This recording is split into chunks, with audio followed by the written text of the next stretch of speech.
Attention women's wrestling fans and wrestling collectors. Ring Post Journal's 2021 Women's Wrestling Year in Review is now available worldwide on Amazon. This year's book includes an industry news timeline, event results from all around the globe, the top 10 stories of the year, win-loss records, and comprehensive statistic-based wrestler rankings for WWE, AEW, Impact Wrestling, NWA, and Ring of Honor. All of this plus a one-on-one interview with Maria Canales-Bennett as she explains the process behind rebuilding Ring of Honor's women's division. A portion of the proceeds will also be donated to a mental health organization in honor of the late Daphne. Happy reading, and author Colby Applegate thanks you for your continued support.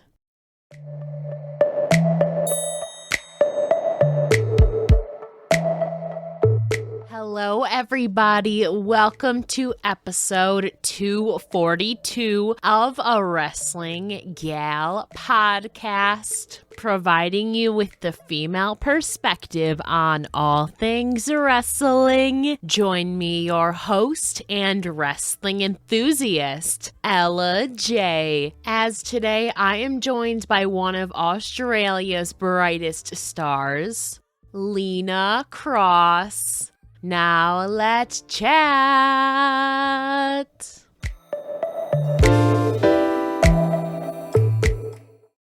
Hello, everybody. Today I am joined by one of Australia's fastest rising stars, Lena Kross. So how are you doing today?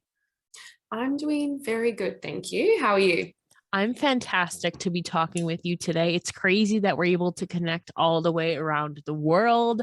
I'm from upstate New York. You're in Perth. It's craziness.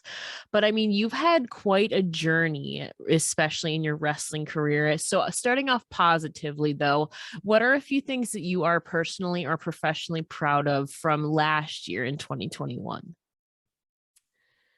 In regards to wrestling or just in general? Just in general and kind of in wrestling as well, personally and professionally, I would say.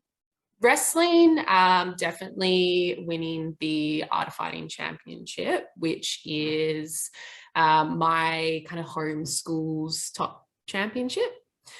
So I'd say that was probably one of the biggest accomplishments. And just living in a pandemic, I think everyone can kind of pat themselves on the back because it's tough. It really is. So, kind of going through those challenges that, living in a pandemic kind of has. So getting through that, I'd say, is a personal achievement that I'm pretty happy with myself. For coming up on 2 years now, which is, I mean, at the time of recording this, time of airing this, it'll be after that. But at the time of recording this, it's literally coming up on 2 years. Like what even? Where did 2 years go? Honestly, like, I don't know. It's crazy to think. I don't know.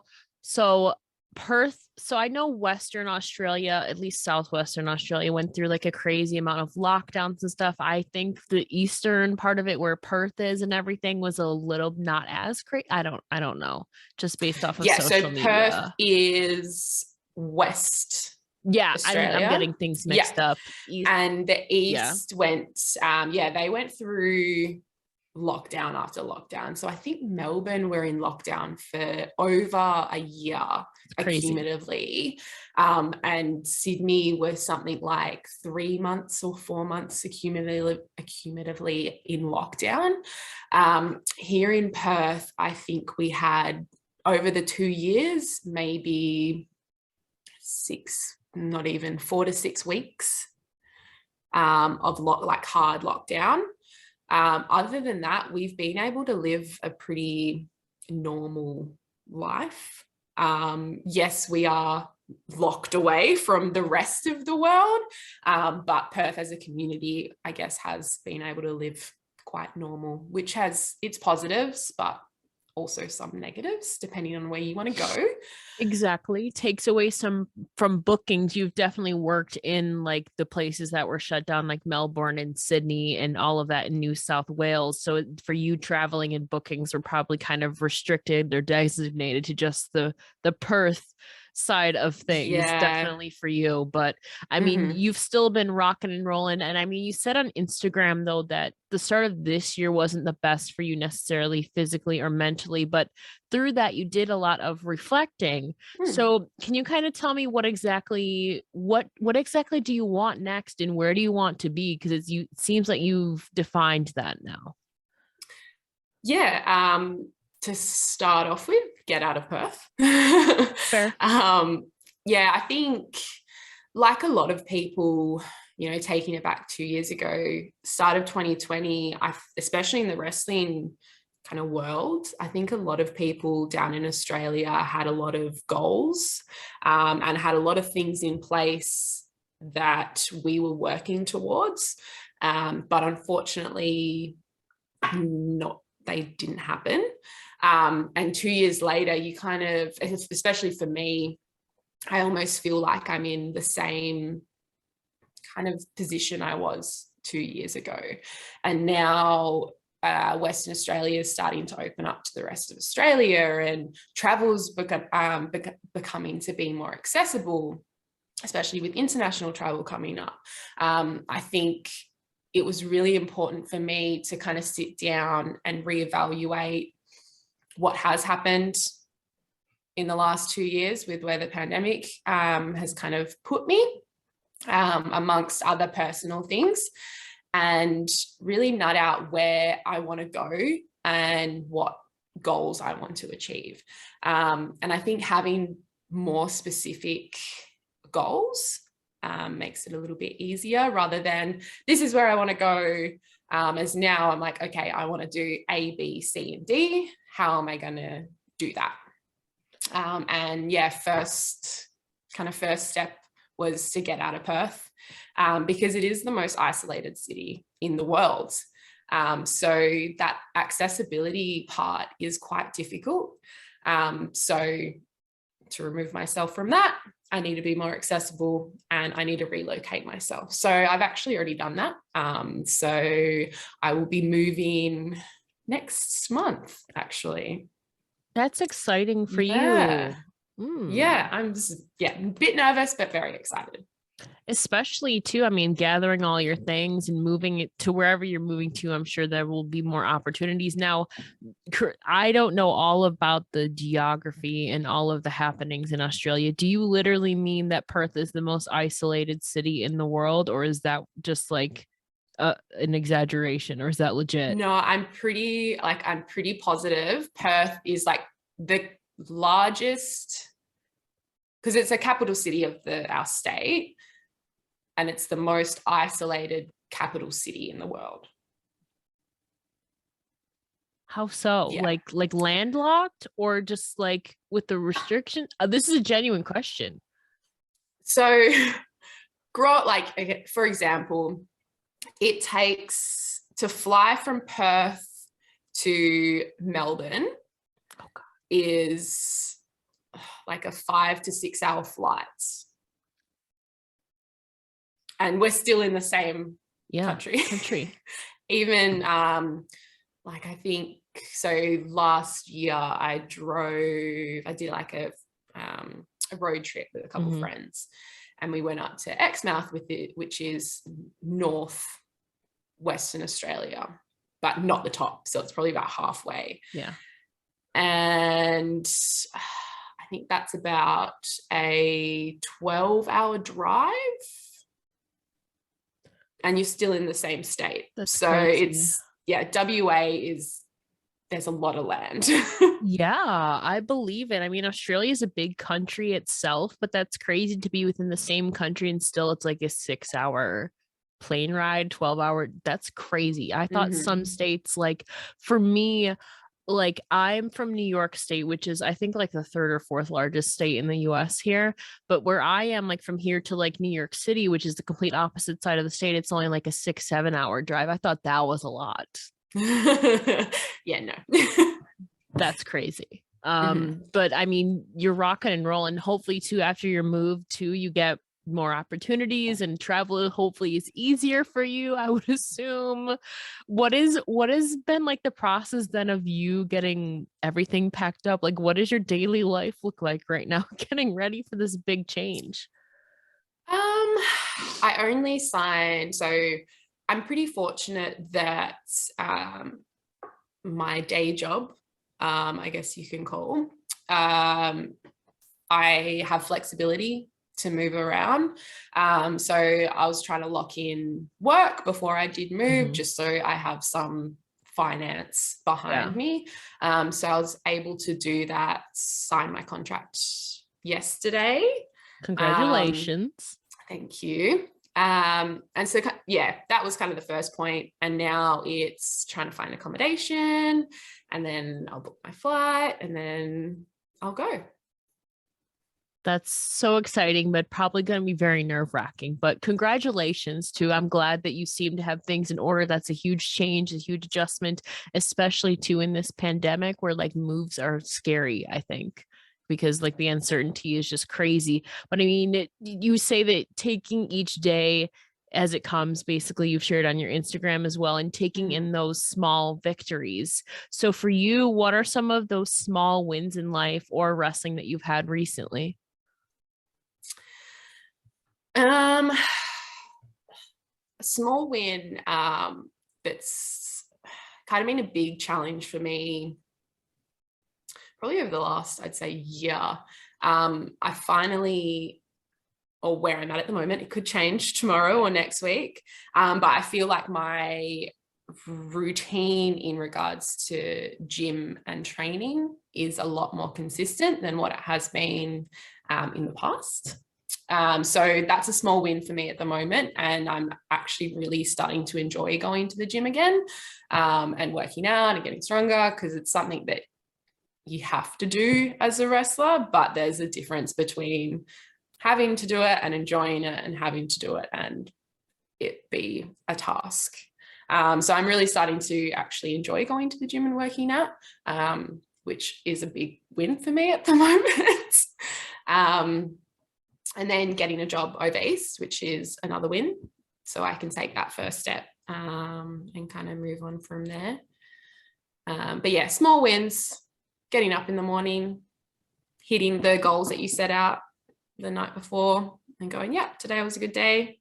So yeah, it's a lot around that, I guess, mental health and personal growth in a way, and kind of being comfortable with where I'm going, because I know that that's where I want to go, if that makes sense.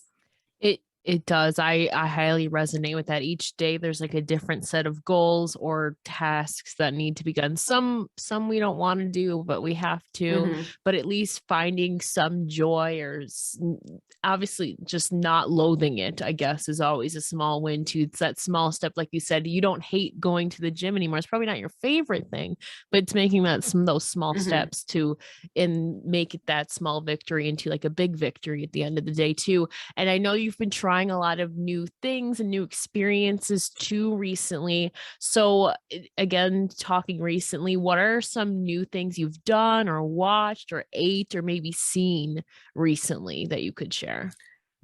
Yeah, I so there's a community group in Perth. I actually found them on TikTok, and they're called Cold Nips, and they run for free every Wednesday morning at a different beach.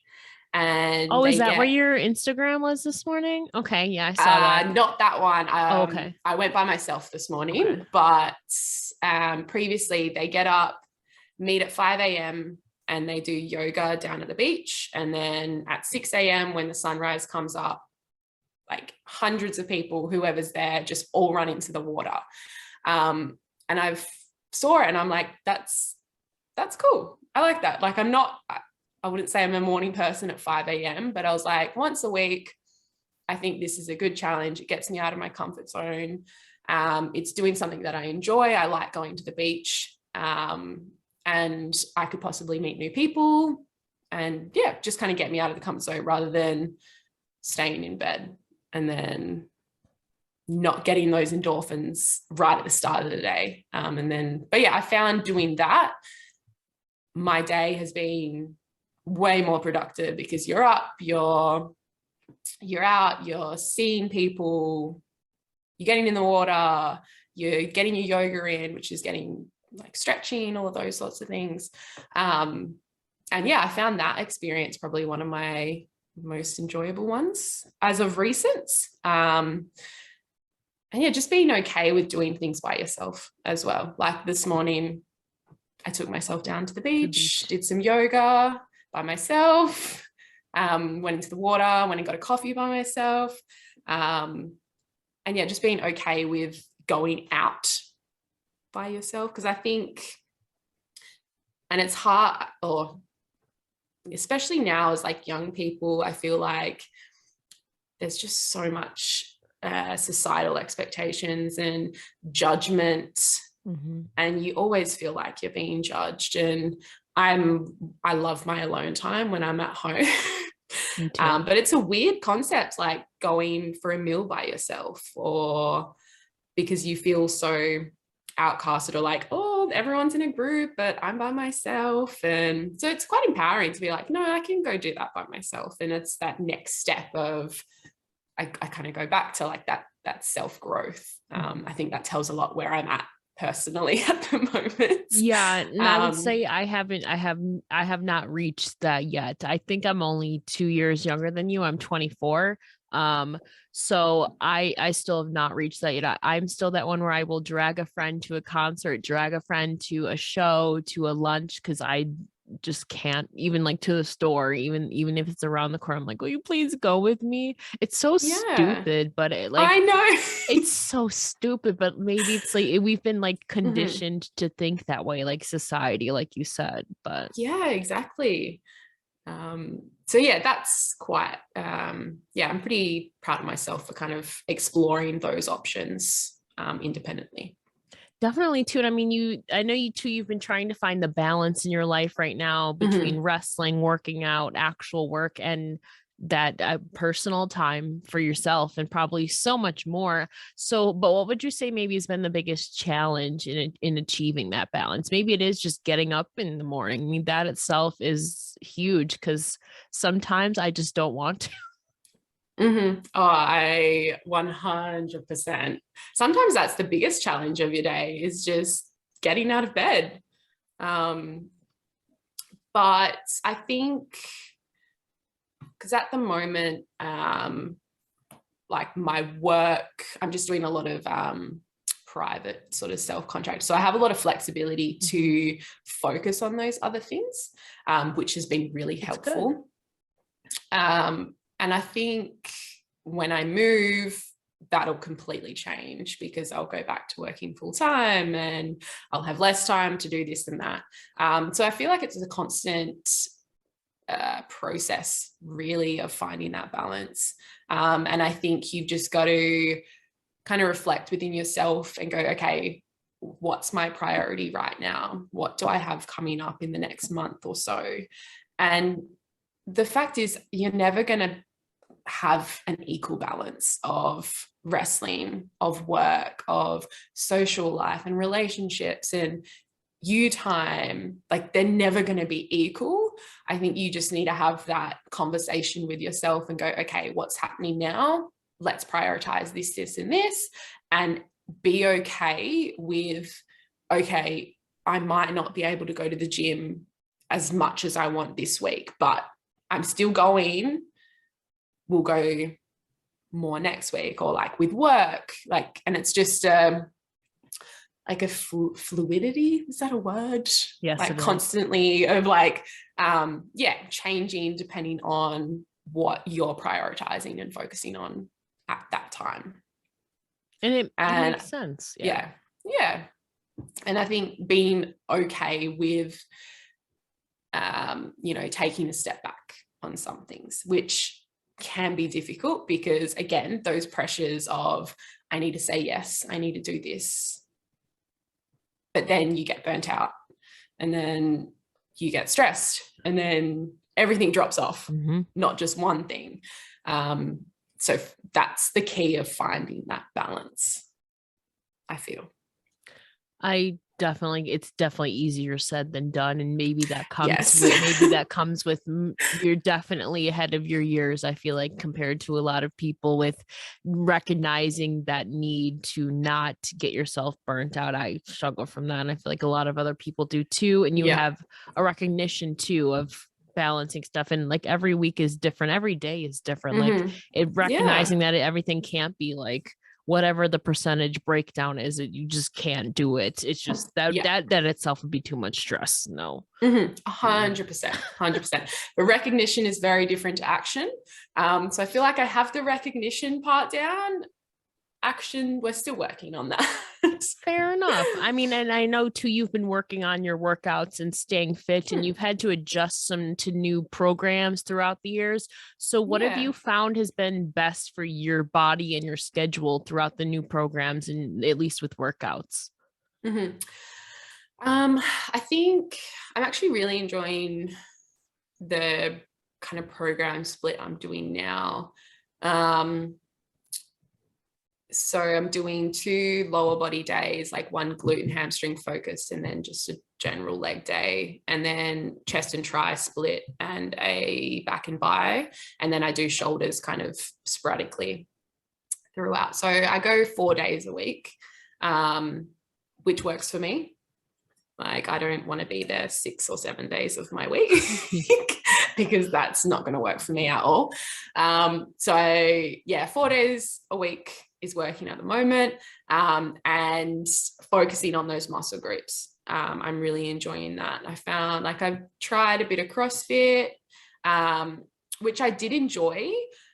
I just felt like unless you were going 5 days a week, that program, because it's just so general, it's not for you, didn't really fit what I wanted to kind of achieve.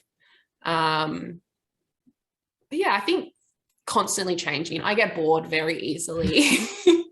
So I think having shorter programs, like the programs I'm doing at the moment are only 6-week blocks. So doing 6 weeks and then changing it up a bit for the next 6 weeks, rather than doing a big 12-week block, also works for me. So I don't get as bored. Do you kind of feel like your body has to quickly adjust though to those like short changes? Like, have you had a struggle with that at all in the past? Not really. Like, they don't change Like intensively? Okay, dramatically. got it. It's just more like doing different exercises, like the same split, but doing a different exercise in that split. So you're changing it that way. And at the moment, that's working for me, but that could change in 6 months or a year. But yeah, at the moment, I'm getting there, and that's the main thing. Exactly. Again, taking each day one step at a time too. But when you are in the gym, I feel like some people like rely on music or maybe artists or podcasts maybe to motivate them through a workout. Do you kind of have any go-to songs or artists, or are you one that just goes straight into it with like no earbuds in? I'm definitely music for Okay. sure. But I just have a random playlist, or I just search Spotify and go, yeah, workout playlist, pop that on. I would say I resonate more towards the faster, upbeat sort of music. Like, one of my, it's a debatable one. I think I'm just biased because they're one of my favorite artists, but Rufus Du Sol, they're in like all of my playlists, no matter what mood I'm in. But kind of the Aussie, like Australian house, Australian techno music, I'd say, kind of gets me through my workouts. But lately I've been going with my sister, which has been a nice change. Yeah, you do. Yeah, you don't want to have your earbud playing while she's trying to talk to you, Yeah. probably. Yeah. So when I go with her, it's just us talking really, and then working out. And then if I'm not with her, I pop my music in. Fair. I wonder too if there's a big difference between like I didn't even know that there was like a country like you said Australian techno. I didn't even know that there is there I don't even know if there's like American techno. I just thought it was more broad. So I'm interested. I'm gonna have to look into this whether there's like a big difference in like the I style or the don't melodies think of there that would stuff. be. I just know that off Spotify because they're like the end of year rap, like The like genres. the genres, yeah. And it's like that's my number two, I think was last year. My number one was Interesting. um like alternative one. But yeah, I don't know. I'm There not might a big music person, so There. I mean, there's subgenres or whatever they're called within probably it. So that's yeah. interesting though. I'll have to check this out. I'm very like curious now if there's like American techno, like Mexican techno. I don't know. I don't know. I'd There assume they'd be like the subgenres. maybe who knows. But I mean, for you too. So was there like a huge difference in conditioning your body that you would need for basketball versus what you do for wrestling now? 100%. 100%. Yeah. When I came down, first came down to wrestling, I'd been training for basketball. I'd been playing for about 10 years, pretty high level at that point. So I was training twice a week. Games were on weekends during the season. And, you know, basketball courts, 20 to 30 meters, I think. I don't know. I'm not good with maths. But yeah, so it's constant like running. And I'm like, I'm a pretty fit person. I can run, I can do this. Got in a wrestling ring, and the wrestling drills, I blew up like that. Like it is insanely different. That in-ring fitness doesn't compare to anything else. Like even in the gym, like you can lift weights, you can do your cardio, but if you're not doing in-ring fitness work, you're going to blow up. Like, yeah, it's crazy the difference. I believe it because I believe it. Big kudos and shout out to all the pro wrestlers out there. You put your bodies on the line and put it through things that I could just never do. I feel like, but much respect to all of you too. Even I played sports growing up, but it would not compare to what you're doing like in the ring or even like at the gym now, I think. So kudos to you, especially to you've been staying fit. It's been paying off too.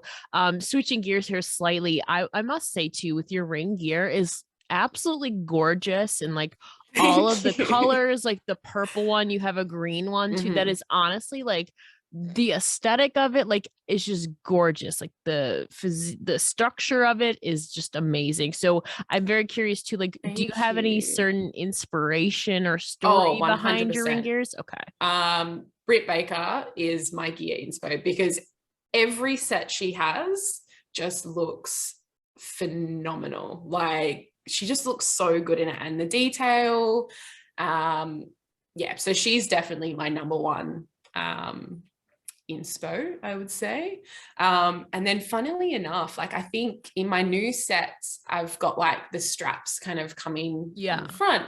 I was scrolling on whatever, and an ad popped up for this dress, and I just saw this like all these details in a different way, and I'm like, oh, I quite like that. I think that would look good on gear. So I kind of like stole it from that.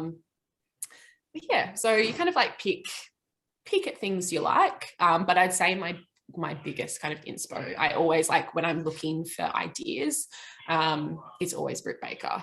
And there's a couple guys on Instagram who design gear for I think I can't think of their usernames, but I follow them and also draw some inspiration off of them as well. And they post like all their designs. And then like Liv Morgan's, he does a lot of Liv Morgan's Aslan, gear. yeah. Yeah. And her gear looks sick all the time. So yeah, I think pulling what you'd like and then what is going to work for you is the kind of other thing. But I feel like gears, I look at the first gear I had to now, and I'm like, what was I thinking? Like, my gear has come a long way. The A evolution. long Yeah. way. Yeah. And like, I got a shout out, Dinky Dye Customs. So she's a seamstress here in Perth. And she's amazing. Like I can go to her and I'm like, okay, this is what I'm thinking. These are the ideas I've got. And we just kind of sit together and go, yeah, this will work. This will work. And she pretty much does the whole of Perth's gear now. And she started to do a couple of people over east, which is amazing for her. And she's only been doing it for about 2 years, I think. So yeah, she definitely helps make it look good. I can definitely see, now that you say it, I can definitely see like the Britt Baker kind of embodiment in your gear. Like, I don't know how to explain it, but now that you say it, I can see it definitely too. She has phenomenal gear, all sorts of range in there, and like yours come in different colors too. Like it fits. It definitely fits. And I have 2 more questions for you, by the way. But honestly too, like I'm obsessed with your own personal style too that I've seen on Instagram. Like I feel like you can pull off anything. And I truly, truly mean that. Like I can't pull off everything. So, but how would you describe your own personal sense of style? Basic. I love it. Like honestly, those like scrolling through your Instagram, you look amazing, girl. Thank you. But yeah, I would not call myself anyone that knows anything about fashion or putting outfits together. I think I go shopping like once every 4 to 6 months for new clothes. I just constantly recycle. I like to go like thrift shopping. But yeah, no. So I'll take that, but I do not agree with you. Definitely just basic shorts, jeans, and a top. I'm good with. Well, you pull it off. I must say, like I recycle stuff too, like especially like in the winter and the summer. There's no when the weather's like I feel like it's only Yeah. when weathers are extremes though, or you can't wear a lot of the stuff. For me right now, it's winter. For you, it's summer. So like I'm sitting over here wearing a long ass shirt and pants, and you're wearing a tank top. Yeah. Love to see that. But yeah, I feel you. Now it is Women's History Month. So who for you are some women in your personal or professional life that inspire or empower you the most? Personal, definitely my friends and family. I'm pretty fortunate enough to have a lot of strong women in my life. So I can draw from them. And then professionally, I grew up watching Trish and Lita and Mickey James and those women and how they've kind of started, I guess. They technically didn't start, but they paved a way in a time that was so purely men.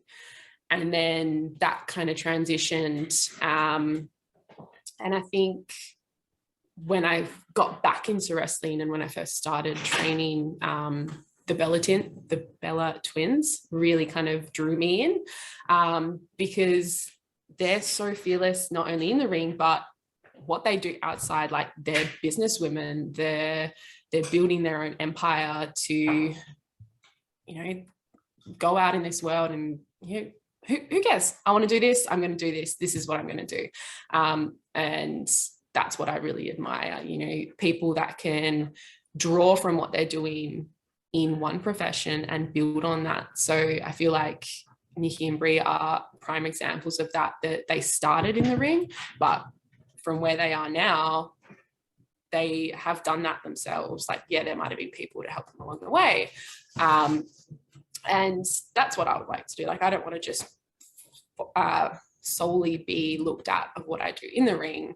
Eventually, I want to be able to take that the next step and go, okay, what can we do outside of the ring that's going to benefit other people? And I guess move within my passions and what I would like to do in the future as well. I mean, amazing. Who doesn't want to build a freaking empire and like Exactly. empower others? Those are like definitely some names like just in wrestling alone who have Hmm. forged such paths like in and outside of the ring to where they're like Hmm. the most recognizable names in the wrestling industry. I think it's great that you have a bunch of friends and family too around you who support you because that's so important, especially in these pandemic days. And of course, being there as a support system too is definitely so important. Definitely. And I think that's a positive thing, especially within, I guess, Australian wrestling scene. That's all I really know. But the women I've met within our scene have all been so positive and want to build each other up and support each other, um, which is nice. I think especially because you hear so many stories about what has happened in the past and this and that, and to have like living in Perth, and most of the female wrestlers that I know are all in Sydney and Melbourne, and having only small interactions with them, but still feeling like I can message them and go, I have a question. What's your thoughts on this? And when I see them again, they're there supporting me. And it's nice to have that community of girls and women to build each other up. And I feel proud that I can be a small part of that, especially within the Australian scene as well. There's so many amazing women in the Australian scene. I mean, even in Perth, there's yourself, there's Edith Knight, there's Stella Nix, there's a bunch of Mm-hmm. people. But like you said, yeah, maybe Perth, I now that you say it, is maybe is an isolated city because there's a lot of people back on the eastern side of the country that are like Sydney, Melbourne, even Queensland and all of that. They're all along the same coast, kind of. So Yeah. but definitely too, especially the Australian scene though, I think is booming. And I mean, now I know in the next couple weeks, a bunch of them are coming over here to the States. So I feel like that's got to Yeah, feel really motivating to you too. definitely. Yeah.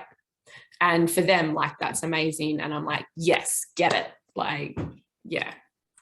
It's going to be amazing.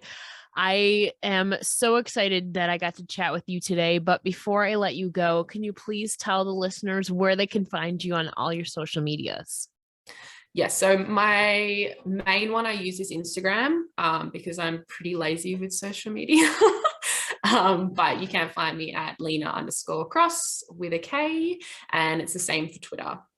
And I don't really use Facebook, so mainly focus on those two. Yeah, I'm not much of a Facebook person either. Twitter and Instagram mainly. So I feel you on Mhm. that. But Lena, thank you so much for joining me today. It's been an absolute pleasure. No, thank you for having me. I've really enjoyed it.